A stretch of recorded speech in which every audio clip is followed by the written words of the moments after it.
In early childhood, a beginner walker typically has a wide base of support with their toes pointed outward. This is to maintain their balance. Because of their poor balance, the child's step, as seen in the video, is independent of the next. You can also see how his arms are up and out in front of him. As the child continues to develop, the base of support will become narrower when they better their balance and their arms will drop to their side. One common gait abnormality during this stage is steppage gait. Steppage gait occurs when the toes are curled and pointed towards the ground. Constraints vary, and physical constraint can be having poor posture. This occurs when the infant does not have the muscle strength to allow their trunk to have an upright posture. This is important as they learn to walk. They must be able to put their weight on each leg as they take a step. As for perceptual constraint, infants perceive motion, but direction are perceived with age. This is an example of perception of motion, or visual perception. This is important as for anyone for better sense of direction and some physical constraints. This, of course, gets better with age. That is until our vision maintained during our adult years.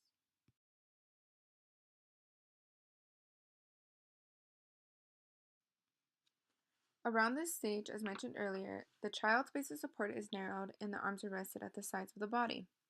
As seen in the video, the little girl has better balance compared to the infant in the first video.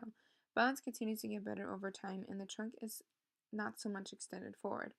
Here in the video, the child will have bigger steps but a smaller range of motion compared to an adult. I also noticed in the video the child started off a couple of times on her tippy toes as an initial step.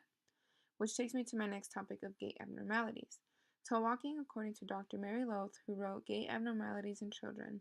Toe walking is common up to 3 years. It's common with children and associates with a range of motion around the feet and can also be neurologically related. Misperceiving perception of objects, environment, or people is an example of perceptual constraint.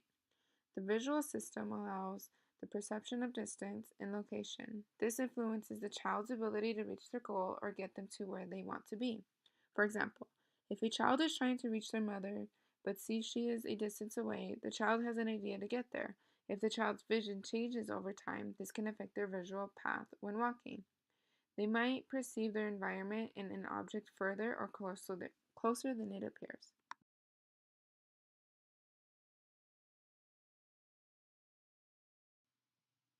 By now in adulthood, shown stages of gait come naturally. As shown in the video, the base of support is narrowed. Strides of the adult are bigger. Initial contact is heel, flat foot, toe.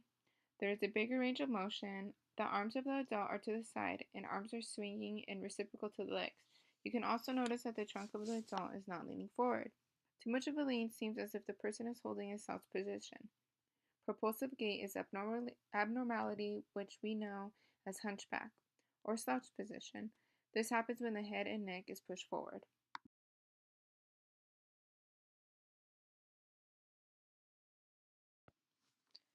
Older adults show a number of predictable changes in their walking gait.